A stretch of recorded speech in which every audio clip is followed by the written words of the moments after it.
नमस्कार दोस्तों, आप सभी का स्वागत है हमारी नई वीडियो में। इस वीडियो में हम हिंदी का 2019 का पेपर देखेंगे। ये जो हमारी सीरीज चल रही है उसका पार्ट 2 है। पार्ट 1 में मैंने 2018 का पेपर सॉल्व करवा रखा है आपको। हम लोग 2018 से लेके 2024 तक के जितने भी पेपर है सब एक सीक्वेंस से सॉल्व करेंगे। तो अगर आप 2025 में बीएड एंट्रेंस एग्जाम दे रहे हैं तो हमारे चैनल के संग बने रहिए, जुड़े रहिए, वीडियो को ज्यादा से ज्यादा शेयर करिए और इसी तरह के अच्छे अच्छे कंटेंट के लिए हमारे चैनल को सब्सक्राइब करिए। इससे पहले हम अपनी वीडियो स्टार्ट करें तो आप सभी के लिए सबसे पहले एक क्वेश्चन है। आप इस बात का आंसर दीजिए कि आप उत्तराखंड के किस डिस्ट्रिक्ट से वीडियो देख रहे हैं। तो चलिए पहला क्वेश्चन स्टार्ट करते हैं। मुख्यार्थ में बाधा उपस्थित होने पर रूढ़ि या प्रयोजन के कारण शब्द की जिस शक्ति के द्वारा मुख्यार्थ से संबंध रखने वाले अन्य अर्थ का बोध होता है उसे क्या कहते हैं? तो इसका जो राइट आंसर है लक्षणा है। पंकज शब्द है, कैसा शब्द है? रूढ़ शब्द है, यौगिक है, तो योग रूढ़ है। इनमें से कोई नहीं। 4 ऑप्शन दे रखे हैं, आपको एक राइट वाला ऑप्शन सिलेक्ट करना है। तो इसके लिए जो राइट है ऑप्शन नंबर सी, योग रूढ़ शब्द है। योग रूढ़ शब्द ऐसे शब्द होते हैं जो ना तो जो यौगिक तो है किंतु सामान्य अर्थ को प्रकट न कर किसी विशेष अर्थ को प्रकट करते हैं। यौगिक है लेकिन सामान्य अर्थ को प्रकट ना करके किसी विशेष अर्थ को प्रकट कर रहे हैं, ऐसे शब्द को क्या बोलेंगे? योग रूढ़ शब्द बोलेंगे। अगला क्वेश्चन देखते हैं कि वर्ण व्रत यानी वार्णिक छंद में प्रत्येक गण में कितने अक्षर यानी वर्ण होते हैं? क्वेश्चन नंबर 3 के लिए भी देखिए आपके पास 4 ऑप्शन है, आपको एक राइट ऑप्शन सिलेक्ट करना है। तो इस वाले के लिए जो आपका राइट आंसर है सी वाला हो जाएगा, 3 वर्ण होते हैं। अगला क्वेश्चन देखते हैं। देखो अगला क्वेश्चन छंद से है। चौपाई छंद के प्रत्येक चरण में मात्राएं होती हैं। आपको पूछ रहा है कि चौपाई छंद के प्रत्येक चरण में कितनी मात्राएं होती हैं? तो आपको याद रखना है 16 मात्राएं होती है प्रत्येक चरण में। आपको छंद टॉपिक भी अच्छे से पढ़ के जाना है। देखिए अगला क्वेश्चन है अलंकार वाले टॉपिक से। अनुप्रास अलंकार है, इनमें से बताना है कि कौन सा अनुप्रास अलंकार है। इसमें से आपको देखो 4 ऑप्शन दे रखे हैं, शब्दालंकार, अर्थालंकार, उभय अलंकार या ये सभी, आपको ये सारे ऑप्शन दिए और पूछ रहे हैं। देखो अनुप्रास अलंकार के अगर आपको टाइप्स याद है, इससे पहले कभी भी पढ़े तो आपको पता चल जाएगा राइट आंसर क्या है। फिलहाल के लिए इस क्वेश्चन के लिए ऑप्शन नंबर ए को लॉक करते हैं, ये बिल्कुल ठीक है। शब्दालंकार तो अनुप्रास अलंकार का ये एक प्रकार है। अगले क्वेश्चन देखते हैं। आपको 6 से लेकर 10 तक के क्वेश्चन है। इसमें वाक्यांश के भाव के लिए सही शब्दों में व्यक्त करने वाले विकल्प चुनने। जैसा कि आपको पता है कि अगर जो मेरे चैनल के संग स्टार्टिंग से जुड़ा हुआ है उसे पता होगा कि ये वाला टॉपिक मैंने अच्छे से कवर करा दिया। जितने भी इंपॉर्टेंट है वाक्यांश के लिए एक शब्द वो मैंने कवर करवा दिया। अगली वीडियो भी जल्दी आएगी टॉपिक वाइज वाली सीरीज की। तो अभी क्वेश्चन नंबर 6 स्टार्ट करते हैं।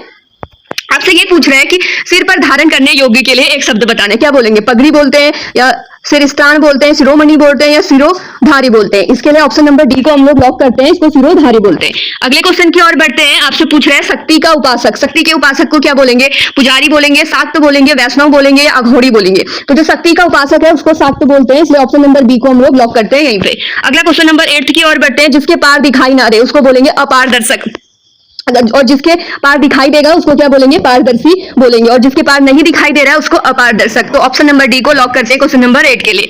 अगला क्वेश्चन है क्वेश्चन नंबर 9। जो किए गए उपकार को मानता है, ऐसा व्यक्ति जो किए गए उपकार को मान रहा है उसके लिए कौन से शब्द का यूज होगा? आपको ये बताना है। तो देखिए ए विनम्र है, उपकारी होगा, कृतज्ञ होगा या उपकृत होगा? तो इसका जो राइट आंसर रहने वाला है आपका ऑप्शन नंबर सी बिल्कुल राइट है, कृतज्ञ भट्ट का यूज होगा। तो चलिए अगले क्वेश्चन की ओर विजिट करते हैं, क्वेश्चन नंबर 10 की ओर। इसी तरह की अच्छी अच्छी वीडियोस के लिए हमारे चैनल के संग बड़े रहिए और ज्यादा से ज्यादा वीडियो को शेयर करिए ताकि मैं और ज्यादा से ज्यादा वीडियो बना सकूं। अगला क्वेश्चन नंबर 10 है। ईश्वर की सत्ता में विश्वास ना करने वाला, ऐसा व्यक्ति जो ईश्वर की सत्ता पर विश्वास नहीं कर रहा है तो उस व्यक्ति को क्या बोलेंगे? अधर्मी बोलेंगे या विश्वासघाती, नास्तिक या फिर आस्तिक? ऐसे व्यक्ति को बोलेंगे हम नास्तिक जो ईश्वर की सत्ता पर विश्वास नहीं कर रहे हैं, और जो विश्वास कर रहा है उसके लिए आस्तिक वर्ड का यूज हो जाएगा। अगला देखते हैं क्वेश्चन नंबर 11। अवधि का संबंध है, किससे है अवधि का संबंध? आपके पास ऑप्शन है पश्चिमी हिंदी से, पूर्वी हिंदी से, बिहारी से या राजस्थानी से। 4 ऑप्शन है और आपसे पूछ रहा है कि अवधि का संबंध किससे है।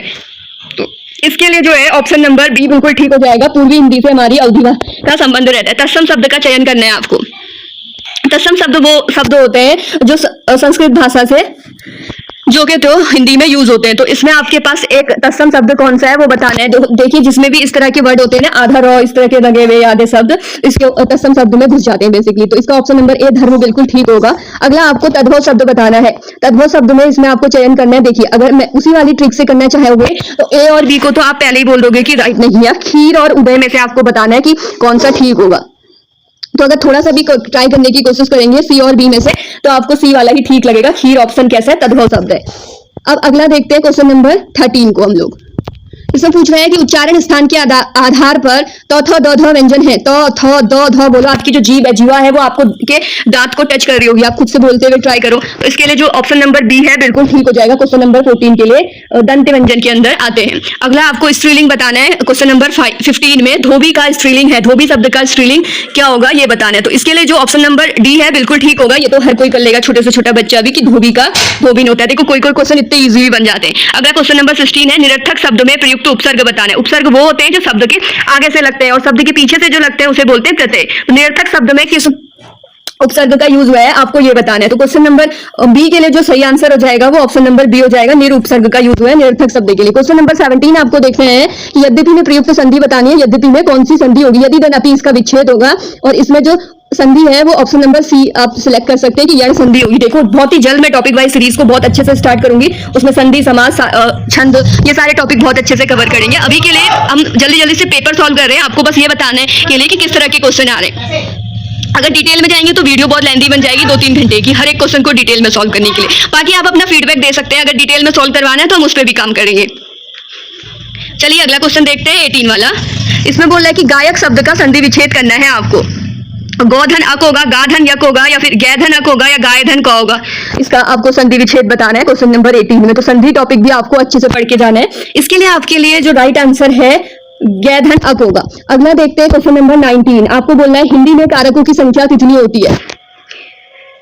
तो उसके लिए डी ऑप्शन बिल्कुल ठीक होगा। हिंदी में जो कारकों की संख्या होती है वो हमारी 8 होती है। अगले क्वेश्चन की ओर बढ़ते हैं, क्वेश्चन नंबर 20 की ओर। इसमें आपको बोलना है वाक्यों को पढ़ते अथवा बोलते समय बहुत थोड़ा रुकने के लिए किस चिन्ह का प्रयोग किया जाता है। तो यहाँ से क्या समझ आया आप सभी को? विराम चिन्ह वाले टॉपिक भी बहुत अच्छे से पढ़ के जाना है, वहां से भी क्वेश्चन बढ़ना है। फिलहाल के लिए जो इसका राइट आंसर है अल्प विराम है। अगले क्वेश्चन की ओर बढ़ते हैं, क्वेश्चन नंबर 21 की ओर। आई होप, उम्मीद करते हैं आपको वीडियो पसंद आ रही हो। इसी तरह की और भी वीडियोस आपको मिलते रहेगी, बस चैनल को सब्सक्राइब करिए हमारे। क्वेश्चन नंबर 21 को देखते हैं कि दो निकटवर्ती वर्णों के परस्पर मेल से जो विकार होता है उसे कहते हैं। दो निकटवर्ती वर्ण परस्पर अगर मिल रहे हैं उससे जो विकार उत्पन्न हो रहा है उसको क्या बोलेंगे बोल रहे हैं आपसे। तो इसके लिए जो लॉक करेंगे ऑप्शन नंबर डी को, इसको क्या बोला जाता है? संधि बोला जाता है। अगले क्वेश्चन की ओर हम लोग जाते हैं और देखते हैं क्या रहने वाला है। यशोगान शब्द की रचना हुई है किससे? यशोगान में कौन सी संधि है पूछ रहा है। स्वर संधि है, व्यंजन संधि है, विसर्ग संधि है, या फिर उपयुक्तों में से किसी से भी नहीं। तो यशोगान शब्द का किस से बना है? तो इसका जो राइट आंसर है ये विसर्ग से बना है, विसर्ग संधि से बना हुआ है यशोगान शब्द।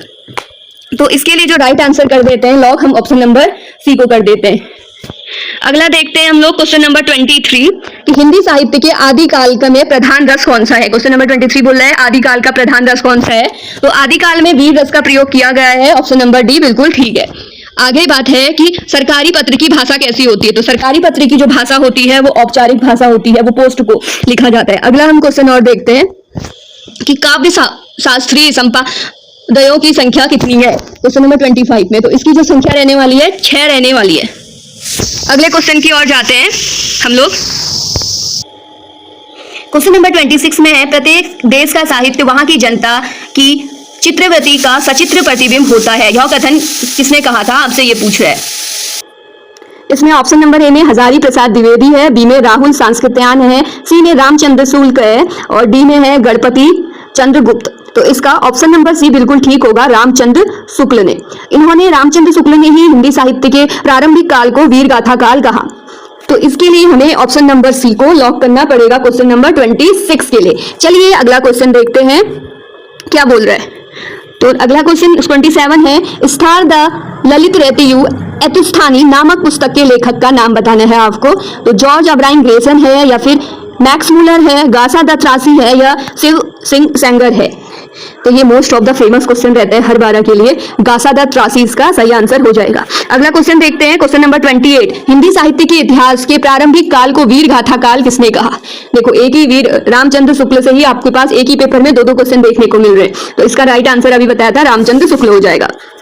अगला क्वेश्चन नंबर 29 है। इसमें आपसे पूछ रहा है कि परम चरियु नामक प्रबंध काव्य के रचयिता हैं स्वयंभू हैं या पुष्पदत्त हैं। ऑप्शन सी में है हेमचंद्र और ऑप्शन नंबर डी में है राजशेखर। तो इसका जो राइट आंसर रहने वाला है ऑप्शन नंबर ए स्वयंभू रहने वाला है। स्वयंभू अभ्रंश भाषा के महाकवि भी कहा जाता है। अभ्रंश भाषा के महाकवि भी किसे कहा जाता है? स्वयंभू को कहा जाता है। चलिए क्वेश्चन नंबर 30 देखते हैं। इसमें बोल रहा है कि आदिकाल में खड़ी बोली में काव्य की रचना करने वाले सर्वप्रथम कवि थे। सर्वप्रथम ऐसे कवि जिन्होंने आदिकाल में खड़ी बोली की रचना की वो कौन थे? ऑप्शन ए विद्यापति थे, बी में है अमीर खुसरो थे, सी में चंद्र बरदाई थे, डी में नरपति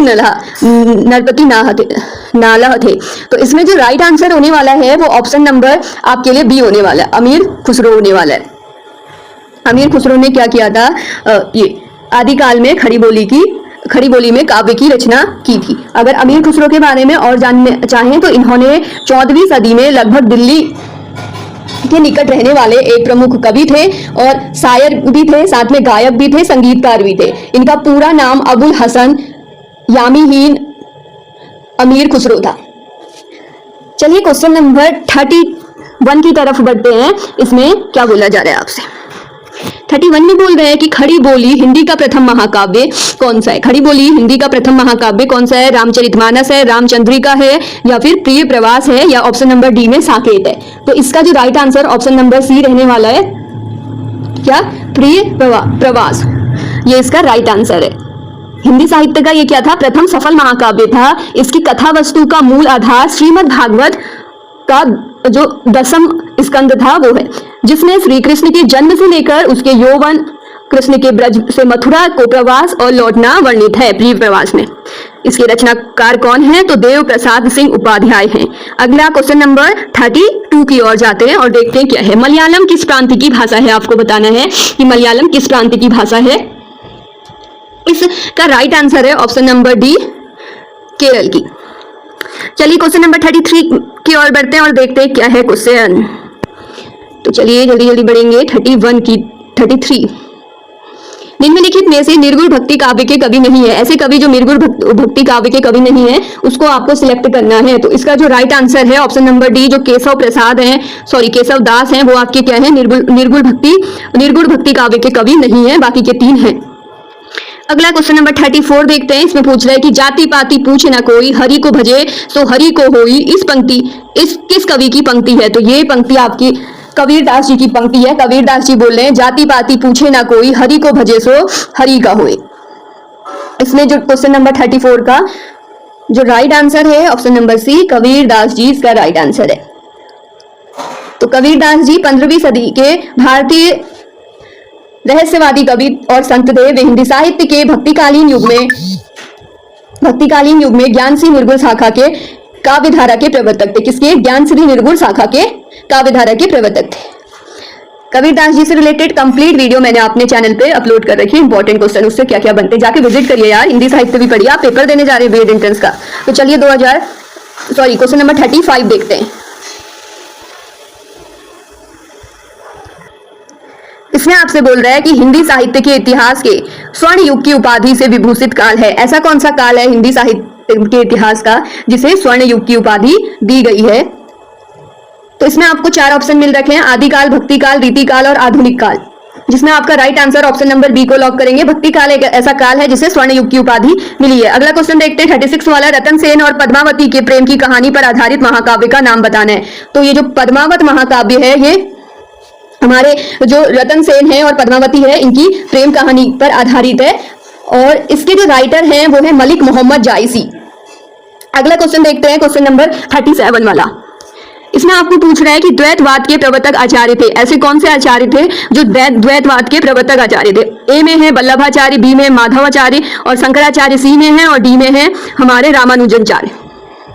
तो इसका जो राइट आंसर रहने वाला है आपके पास 37 वाले का माधवाचार्य रहने वाला है। ये जो आचार्य थे द्वैतवाद के प्रवर्तक थे। क्वेश्चन नंबर 38 है कि सूरदास की भक्ति का स्वरूप कैसा था? निर्गुण मार्गी भक्ति था या प्रेम मार्गी था या साख्य भाव से भक्ति करते थे या फिर दास्य भाव से भक्ति करते थे?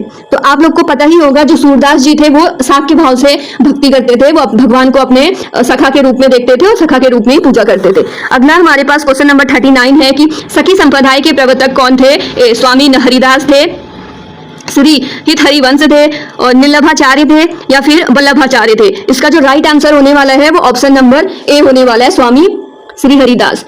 ये क्या थे? सखी संप्रदाय के हमारे पास प्रवर्तक थे।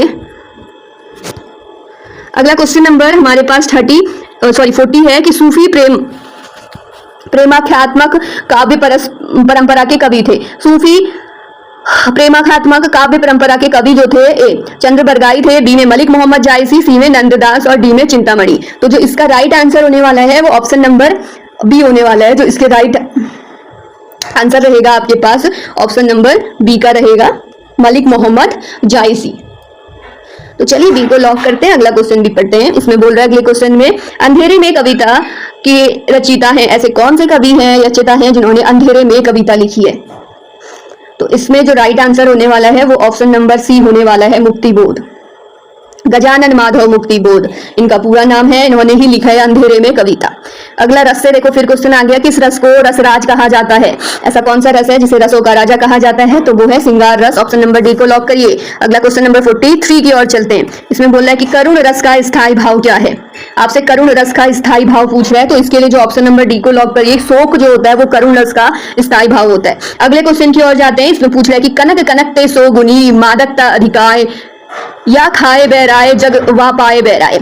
तो इसमें यमक अलंकार है आपके पास, कौन सा अलंकार है ये पूछ रहा है। यमक क्यों है, क्योंकि यहाँ पे दो सेम शब्द का यूज हुआ है लेकिन उनका अर्थ अलग अलग है। एक कनक का अर्थ सोना है तो दूसरे कनक का अर्थ धतूरा है। अगला क्वेश्चन देखते हैं, क्वेश्चन नंबर 45। इनमें से कौन सा रूपक अलंकार का भेद नहीं है पूछ रहा है क्वेश्चन नंबर 45 में। तो इसका जो ऑप्शन नंबर डी है वो राइट आंसर हो जाएगा, व्यक्ति एक। बाकी सब क्या है, रूपक अलंकार के भेद हैं। अगला क्वेश्चन नंबर 45 की ओर जाते हैं। ये क्वेश्चन आपका रस से है। इसमें पूछ रहे हैं, वे निप बालक काल बस बोलत तो ही ना संभार, धनु ही सम तिरुपुरारी धनु विदित काल संसार। इसमें कौन सा रस है बोला है इन पंक्तियों में। तो अगर आप इसको अच्छे से समझने की कोशिश करेंगे तो आपको समझ आएगा। ये जो भी बोल रहे हैं बहुत गुस्से में बोल रहे हैं, रौद्र रस का यहाँ पे यूज किया गया है। क्वेश्चन नंबर 47 देखते हैं। इसमें बोल रहे हैं कि कामायनी की नायिका है कौन है, उर्मिला है, राधा है, श्रद्धा है या द्रौपदी है। तो इसकी जो नायिका है वो श्रद्धा इसकी नायिका है कामायनी की। कामायनी के रचनाकार कौन है आप कमेंट बॉक्स पे कमेंट करिएगा, ये मैंने आपको पढ़ा रखा है पिछली वीडियो में। अब क्वेश्चन नंबर 48 देखते हैं। राजेंद्र यादव किस पत्रिका के संपादक थे। इन्होंने, राजेंद्र यादव ने कौन सी पत्रिका निकाली थी ये पूछ रहे हैं। सरस्वती निकाली थी या धर्मयुग निकाली थी, दिनमान निकाली थी या फिर हंस निकाली थी। तो इसका जो डी ऑप्शन ठीक है, इन्होंने हंस पत्रिका निकाली थी। सरस्वती पत्रिका किसने निकाली थी ये भी कमेंट करिए। अगर आपने मेरी हिंदी साहित्य वाली वीडियो देखी है तो आप लोग आंसर दे पाएंगे। अगला 49 वाला क्वेश्चन देखते हैं। इसमें आपको पूछ रहा है कि संस्कृत भाषा की लिपि कौन सी है। तो संस्कृत भाषा की जो लिपि होती है देवनागरी लिपि होती है, जैसे हिंदी की देवनागरी है वैसी उसकी भी है। और अगला क्वेश्चन है कि निम्नलिखित में से कौन सा हिंदी भाषी प्रदेश नहीं है। आपको एक ऐसा प्रदेश का नाम बताना है जो हिंदी भाषी नहीं है। राइट आंसर आंध्र प्रदेश हो जाएगा। अब ये भी कमेंट करिए कि आंध्र प्रदेश में कौन सी भाषा बोली जाती है। अगले क्वेश्चन की ओर जाते हैं। इसमें आपसे पूछ रहा है कि लोकायतन महाकाव्य की रचयिता कौन है। तो इसमें जो राइट आंसर है सुमित्रा नंदन पंत द्वारा ये लिखा गया है। सुमित्रा नंदन पंत जो थी वो, अगर आप लोगों ने पहले इनके बारे में पढ़ा होगा तो सुमित्रा नंदन पंत जो थी छायावादी युग के जो 4 स्तंभ हैं उनमें से एक स्तंभ थी। अगला क्वेश्चन नंबर 52 देखते हैं कि रीति संप्रदाय के प्रवर्तक थे। तो रीति संप्रदाय के जो प्रवर्तक थे वो वामन थे। आचार्य वामन प्रसिद्ध अलंकार शास्त्री थे। तो इसका जो राइट आंसर हो जाएगा वो ऑप्शन नंबर बी हो जाएगा। इन्होंने रीति संप्रदाय के प्रवर्तक आचार्य भी रहे हैं। अगला क्वेश्चन नंबर 53 आपसे पूछ रहा है कि निम्नलिखित में से किस काव्य धारा का संबंध रीतिकाल से नहीं है। ऐसी कौन सी काव्य धारा है जिसका संबंध रीतिकाल से नहीं है, आपसे ये पूछ रहा है। आपको 4 ऑप्शन दे रखे हैं, आपको राइट आंसर इसमें चूज करना है। तो ये वाला ठीक हो जाएगा कि सूफी मत जो है वो इससे संबंधित नहीं है रीति काल से। रीतिबद्ध, रीति सिद्ध, रीति मुक्त ये रीति काल से संबंधित है, जबकि ये जो है वो इस्लाम से संबंधित है, सूफी मत वाला। तो इसके लिए ऑप्शन नंबर सी को लॉक करते हैं। और अगला क्वेश्चन की ओर जाते हैं। इसमें पूछ रहा है कि राग दरबारी उपन्यास के लेखक कौन है। जो राग दरबारी उपन्यास है उसके लेखक श्रीलाल शुक्ल हैं। तो राइट आंसर आपके लिए ऑप्शन नंबर ए को लॉक करते हैं। अगला क्वेश्चन नंबर 55 देखते हैं क्या है। कौन सा द्विवेदी युगीन कवि नहीं है। ऐसा कौन सा कवि है जो द्विवेदी युग का नहीं है। तो जो धर्मवीर भारती हैं वो द्विवेदी युग के कवि नहीं है। ये कौन से युग के कवि हैं, आधुनिक काल के कवि हैं धर्मवीर भारती। अगला क्वेश्चन नंबर 56 की ओर जाते हैं। इसमें बोल रहे हैं कि पूस की रात कहानी के रचनाकार। तो पूस की रात जो कहानी है वो प्रेमचंद्र ने लिखी है, मुंशी प्रेमचंद द्वारा लिखी गई कहानी है। कौन सी? पूस की रात। अगला 55 वाला क्वेश्चन है, आचार्य रामचंद्र शुक्ल लिखित, उनके द्वारा लिखित जो चिंतामणि है वो क्या है? कहानी संग्रह है या फिर निबंध संग्रह है, या एकांकी संग्रह है या फिर कविता संग्रह है? इसमें जो राइट आंसर है ऑप्शन नंबर सी वाला है। ये क्या है? एक निबंध संग्रह है ये वाला। अगले क्वेश्चन की ओर जाते हैं। निम्नलिखित में से कौन सा निर्गुण ज्ञान मार्गी काव्यधारा के कवि नहीं है? इसमें एक ऑप्शन ऐसा है जो निर्गुण ज्ञान मार्गी काव्यधारा के कवि नहीं है। ए में आपके पास कबीर है, बी में रैदास है, सी में दादू दयाल और डी में सूरदास। तो इसका राइट आंसर है वो डी वाला हो जाएगा, सूरदास। सूरदास जी कृष्ण श्री काव्यधारा के कवि थे, ना कि ज्ञान मार्गी काव्यधारा के कवि थे। तो ऑप्शन नंबर डी को लॉक करते हैं 58 के लिए। और 59 क्वेश्चन की ओर हम लोग आगे बढ़ते हैं। तो इस क्वेश्चन में हमको एक पंक्ति दे रखी है और बताना है कि किस कवि द्वारा लिखित है। निज भाषा उन्नति अहे, सब उन्नति को मूल, बिन निज भाषा ज्ञान के मिटत न ही का सूल। तो ये पंक्ति हमारी भारतेंदु द्वारा लिखी गई है और ये आधुनिक हिंदी से संबंधित है। तो जो इसका राइट आंसर होने वाला है वो ऑप्शन नंबर बी को लॉक करते हैं हम अपने क्वेश्चन नंबर 59 के लिए। तो बेसिकली जो अभी का पेपर पैटर्न है ना वो तो 50 मार्क्स का ही है। आपके पास सिर्फ हिंदी के 50 क्वेश्चन आएंगे, लेकिन पहले 2018-19 में 100 मार्क्स का ये पेपर रहता था। अगला है कि आर्य समाज की स्थापना किसने की? आपको ये पूछ रहा है कि आर्य समाज की स्थापना किसने की? ऑप्शन ए में है राजा राममोहन राय, बी में है रामकृष्ण परमहंस, सी में दयानंद सरस्वती और डी में है ईश्वर चंद्र विद्यासागर। तो इसका जो right answer option number C होने वाला है, दयानंद सरस्वती ने आधुनिक हिंदी के महान ये थे, समाज सुधारक भी रहे हैं और महान चिंतक भी थे और देशभक्त भी थे। इनका जो बचपन का नाम था मूल शंकर था। क्या नाम था इनके बचपन का? तो मूल शंकर इनके बचपन का नाम था, Dayanand Saraswati. Right answer option number C को लॉक करिए। अगला क्वेश्चन नंबर 61 देखते हैं। इसमें बोल रहा है निम्नलिखित में से द्रविड़ भाषा परिवार की भाषा है। तो द्रविड़ भाषा परिवार की भाषा के अंदर जो तमिल भाषा आती है, जो मुख्यतः तमिलनाडु तथा श्रीलंका में बोली जाती है, तमिलनाडु तथा पौंडीचेरी में यह राज्य भाषा है। तो इसका जो राइट आंसर डी है तमिल, इसको लॉक करते हैं और अगले क्वेश्चन की ओर बढ़ते हैं। इसमें क्वेश्चन नंबर 62, आप में कौन सा उपन्यास प्रेमचंद्र का नहीं है पूछ रहा है। इसमें गोदान, रंगभूमि, सेवा सदन और मुख्य सरोवर के हंस, ये सारे हैं। तो इसमें जो ऑप्शन नंबर डी है उसको लॉक करते हैं। मुख्य सरोवर के हंस वाला जो है वो हमारे प्रेमचंद्र द्वारा लिखा गया नहीं है उपन्यास। अगले क्वेश्चन की ओर बढ़ेंगे कि भारतीय संविधान के किस अनुच्छेद में हिंदी को राजभाषा घोषित किया गया? तो इस क्वेश्चन को तो आप यहीं पे रट लीजिए, अभी से भूलना नहीं है आपको, ये हमेशा पूछा जाता है। भारतीय संविधान के 343 जो आर्टिकल है उसमें इसका जिक्र हुआ गया है, इसका हिंदी भाषा का। अब अपने क्वेश्चन नंबर 64 से 68 तक का आपको सही अर्थ का चयन करना है। गोधुली पूछ रहा है। गोधुली क्या होता है? गायों के निवास स्थान को बोलते हैं या गोपथ को बोलते हैं या फिर संध्या और रात के बीच का समय या धूल से भरा हुआ। राइट आंसर गोधुली बोलते हैं संध्या और रात के बीच के समय को। क्वेश्चन नंबर 65 देखते हैं। इसमें बोल रहा है कि अगोचर का क्या अर्थ होगा? ए में है आगे चलने वाला, बी में जो आंखों से दिखाई ना दे और सी दृष्टिहीन और डी के लिए विचरण ना करने वाला। तो इसका जो राइट आंसर होने वाला है ऑप्शन नंबर बी होने वाला है, जो आंखों से दिखाई ना दे। अगला क्वेश्चन नंबर 66 है। व्याकरण का जो अर्थ है क्या है?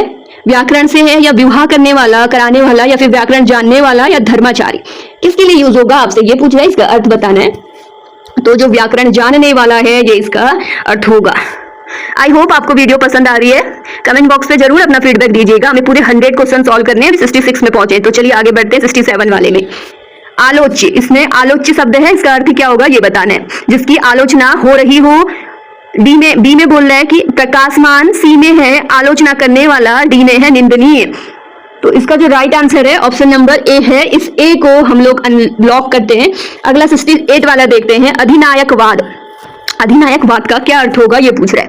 अधिकार जताने वाला, एक व्यक्ति की शासन सत्ता, स्वयं को नायक समझना, डी में है साम्यवादी विचारधारा।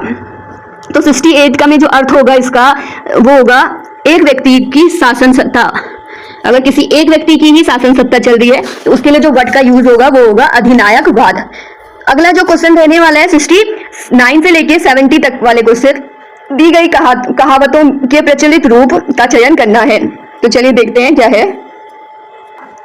तो इसमें आपसे पूछ रहा है कि भजन करते समय, ए ऑप्शन है देखो कहावत का, कि भजन करते समय कपास काटने लगे, बी में है ईश्वर भजन को कपास ले जाना, सी में है आए थे हरि भजन को ओटन लगे कपास, और डी में है ईश्वर भजे सो कपास ओटे। तो इसका जो राइट आंसर होगा ऑप्शन नंबर सी होगा, आए तो थे हरि भजन को और ओटन लगे कपास, ये वाला। अगले क्वेश्चन की ओर बढ़ते हैं, ये भी कहावत से होने वाला है। देखते हैं क्या क्या कहावतें दे रखी हैं। इसमें पहला बोल रहा है कहाँ राजा भोज कहाँ गंगू तेली, बी में जहां राजा भोज वहां गंगू तेली, और सी में है जहां राजा भोज वहां कैसे आए गंगू तेली, और डी में है राजा भोज के सामने क्या बेचे गंगुआ तेली। तो इसमें जो राइट आंसर है ऑप्शन नंबर ए को लॉक करेंगे। इसमें बोल रहा है कि कहाँ राजा भोज और कहाँ गंगू तेली। अगले क्वेश्चन नंबर जो 71 से 75 तक है, ये दी गई लोकोक्तियों के लिए सही अर्थ का चयन करना है। तो पहला है ते पांव पसारे जेती लांबी सोल। तो बोलते हैं ना जितनी लंबी चादर है उतने लंबे पैर पसारने चाहिए, सही अर्थ तो इसका यही है। अब इसमें देखते हैं कि क्या क्या ऑप्शन में है। ए में है चादर को पांव तक ओढ़ना चाहिए, बिस्तर में पांव फैलाते जाइए, और सी में है सामर्थ्य के भीतर काम करना, डी में है जो पांव फैलाए बिछौना लंबा होता जाए। तो इसमें जो राइट आंसर रहने वाला है ऑप्शन नंबर सी ठीक है, अपने सामर्थ्य है जितना उसके भीतर ही काम करना चाहिए हमें। अगला क्वेश्चन देखते हैं। इसमें बोलना है नंगा क्या नहाएगा क्या निचोड़ेगा, मतलब जिसके पास पहले से ही कुछ नहीं है, नंगा है, वो क्या नहाएगा और क्या निचोड़ेगा ये पूछ रहा है। इसके लिए जो एक राइट ऑप्शन है उसका चयन करना है। तो बी वाला बिल्कुल राइट है कि निर्धन से आर्थिक मदद की आशा नहीं करनी चाहिए। अगर कोई निर्धन व्यक्ति है उससे जो आर्थिक मदद की आशा नहीं करनी चाहिए। तो इसके लिए जो ऑप्शन नंबर बी है वो बिल्कुल सही रहने वाला है, बी वाला। अगले क्वेश्चन 73 की ओर पढ़ते हैं। दूध का जला छाछ फूक फूक पीता है, यानी इसका डी वाला ठीक है। एक बार धोखा खा लेने पर मनुष्य भविष्य के लिए सावधान हो जाता है। आपने बहुत बार यूज करते हुए सुना होगा इन कहावतों को घर में भी। अगला पढ़ते हैं 74 वाला, 100 चूहे खाकर बिल्ली हज को चली। इसका जो राइट आंसर है जीवन भर बुरे कर्म करके अंत में धर्मात्मा बनने का ढोंग रचना, यानी जीवन भर तो बुरे काम करे हैं, अब हम क्या बन रहे हैं, धर्मात्मा बन रहे हैं। इसका राइट आंसर ये हो जाएगा। अगला देखते हैं क्वेश्चन नंबर 75। इसमें बोल रहा है कि रस्सी जल गई पर बल नहीं गया। इसका जो ऑप्शन बी है वो ठीक हो जाएगा कि दुर्दशा या बर्बाद हो जाने पर भी अकल नहीं गई। भाई ऐसी दुर्दशा हो गई है, बिल्कुल बर्बाद हो गए, फिर भी अकड़ नहीं गई है, अपनी अकड़ उनकी बनी हुई है। तो तभी यूज होता है कि रस्सी जल गई पर बल नहीं गया। 76 से 78 तक के क्वेश्चन में मुहावरे हैं, आपको उनका अर्थ बताना है। घी के चिराग जलाना पहला है, इसका राइट आंसर हो जाएगा खुशियां मनाना। घी के दिए जलाना या फिर घी के चिराग जलाना, खुशियां मनाना राइट आंसर है। 9 2 11 होना, इसका राइट आंसर है कि भाग जाना, 9 2 11 हो जाना, भाग जाना। अगला क्वेश्चन देखते हैं, इसमें भी बेसिकली मुहावरा ही रहेगा।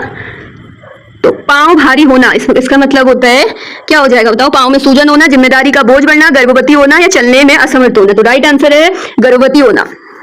अगला है लोहे के चने चबाना, इसका राइट आंसर है अत्यंत कठिन काम करना। ऑप्शन नंबर ए को लॉक करिए। अगले क्वेश्चन की ओर बढ़ते हैं। इसमें बोला पैरों तले जमीन खिसकना, तो इसका हक्का बक्का रह जाना, शौक लग जाना एक तरह से। क्या ऐसी बात सुन ली आपने कि मेरा तो सिलेक्शन हो गया गवर्नमेंट कॉलेज में बीएड एंट्रेंस में, तो आपके पैरों तले जमीन खिसक गई। अगला क्वेश्चन है 81 वाला, इनमें से कौन सा आयुष्मान का पर्यायवाची नहीं है। तो देखो चिरायु, शतायु और चिरंजीव ये सब पर्यायवाची हैं, लेकिन बुद्धिमान आयुष्मान का पर्यायवाची नहीं है। ऐसे क्वेश्चन में सतर्क रह के फिक्सर लगाना पड़ता है, क्योंकि जो नहीं है अक्सर पेपर का इतना प्रेशर रहता है एग्जाम का, हम क्वेश्चंस में नहीं पढ़ते ही नहीं है। निम्नलिखित में से शुद्ध वर्तनी नहीं है, देखो नहीं है पूछ रहा है, सारी शुद्ध वर्तनी होंगी, लेकिन जो ऑप्शन नंबर सी वाला है वो आपका शुद्ध वर्तनी के अंदर नहीं आएगा। ऑप्शन ए में श्रृंगार लिखा है, ऑप्शन बी में क्या लिखा है खंडन लिखा है, और डी में संचित लिखा है, और सी में क्या लिखा है भाई ये, तो ये जो भी लिखा है आई थिंक पुण्य लिखने की कोशिश कर रहे हैं, तो इसमें ये सही वर्तनी नहीं है। ऑप्शन नंबर 83 की ओर देखते हैं। निम्नलिखित में से शुद्ध वर्तनी आपको चयन करना है, तो इसका जो राइट आंसर है वो हो जाएगा ये वर्णमय, सही ए वाला। अगला आपको सुरपति का अर्थ बताना है। तो अगर आपने पर्यायवाची शब्द वगैरह पढ़ रखे हैं तो ये पता होगा कि देवताओं के राजा या फिर इंद्रदेव को क्या बोलते हैं, सुरपति बोला जाता है। अगला है कि चतुरानन शब्द का अर्थ नहीं है, एक ऐसा है इनमें से जो चतुरानन का अर्थ नहीं है। तो इसका जो राइट आंसर है जो चालाक है वो चतुरानन का अर्थ नहीं है, बाकी प्रजापति, विधाता, ब्रह्मा ये सारे इसके अर्थ हैं। अगला क्वेश्चन जो 86 है उसमें पूछ रहा है कि यथा स्थान में कौन सी समाज है, तो एक समाज से भी ये क्वेश्चन आ गया, अव्ययीभाव समाज है इसमें। 87 में निम्नलिखित में से कौन सा विदेशी शब्द नहीं है, इनमें से पूछ रहा है कि कौन सा विदेशी शब्द नहीं है। तो इसमें जो पुलिस है वो अभिजात है, ऑपरेशन है, डॉक्टर है, ये सारे विदेशी शब्द हैं, लेकिन जो अभिजात है वो विदेशी शब्द नहीं है। अगले क्वेश्चन 88 की तरह जाते हैं। इसमें पूछ रहा है कि गणिका का पर्यायवाची क्या है। तो गणिका का पर्यायवाची आपको पूछ रहा है, तो इसका जो राइट आंसर है वैश्या हो जाएगा। किसका? गणिका का पर्यायवाची। अगले क्वेश्चन नंबर 89 की ओर बढ़ते हैं और देखते हैं क्या रहने वाला है।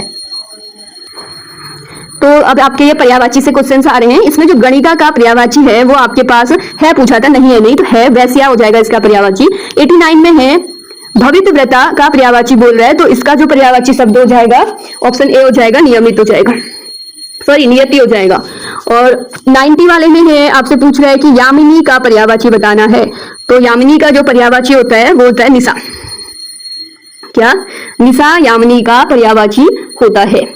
अगला क्वेश्चन नंबर 91 देखेंगे। अब सिर्फ 10 क्वेश्चन और रहे हैं, तो चलिए देखते हैं 91 में क्या है। तो इसमें पूछा था कि पर्यायवाची है 88 में गणिका का, तो इसमें वैश्या हो जाएगा। ऑप्शन बी बिल्कुल ठीक हो जाएगा, गणिका का वैश्या। अगला इसमें 89 हो रहा है, क्वेश्चन में भी पर्यायवाची पूछ रहा है भवितव्यता, तो इसका जो भवितव्यता का पर्यायवाची आपके पास हो जाएगा नियमित। अगला क्वेश्चन नंबर 90 में आपको पूछ रहा है कि यामिनी का पर्यायवाची है। यामिनी का पर्यायवाची होता है निशारात्रि।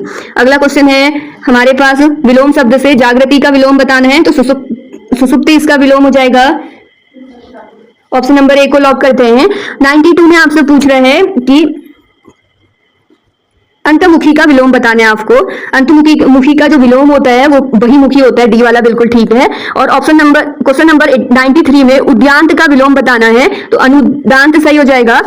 देखो 94 बहुत मजेदार क्वेश्चन है। इसमें संयुक्त व्यंजन से आ रखा है, वर्णमाला भी आपको अच्छे से पढ़ते हुए जानी। तो स्र, त्र, ज्ञ और स्र संयुक्त व्यंजन के उदाहरण है। अगला क्वेश्चन 95 वाला आपको पूछ रहा है कि चरण या पाद किसके अनिवार्य संगठन तत्व हैं, तो ये छंद के होते हैं। अगला 96 से 900 तक के जो 4 क्वेश्चन हैं आपके, वो इसमें आपको शुद्ध वर्तनी से हैं, तो सही वर्तनी का चयन करना है आपको इसमें। तो देखिए इसमें आपको पहले ये पता होना चाहिए कि अंत विरोध कैसे लिखते हैं, विरोध कैसे लिखते हैं, तो सी वाला ऑप्शन ठीक है। और प्रतिनिधायन के लिए ऑप्शन नंबर ए ठीक है। और प्रागैतिहासिक काल के लिए डी ठीक है। आशीर्वाद के लिए सी ठीक है। और अतिक्रमण के लिए बी ठीक है। तो आज की वीडियो इतनी ही थी। अब नेक्स्ट वीडियो जो हमारी आने वाली है वो बेसिकली पार्ट 3 वाली रहेगी। उसमें हम लोग जो 2020 है उसका पेपर सॉल्व करेंगे। तो वीडियो को ज्यादा से ज्यादा शेयर करिए ताकि मैं और ज्यादा वीडियो बना सकूं और आपको प्रोवाइड करा सकूं। और कमेंट बॉक्स में कमेंट भी करिएगा कि आपको वीडियो कैसी लगी। Thank you for watching.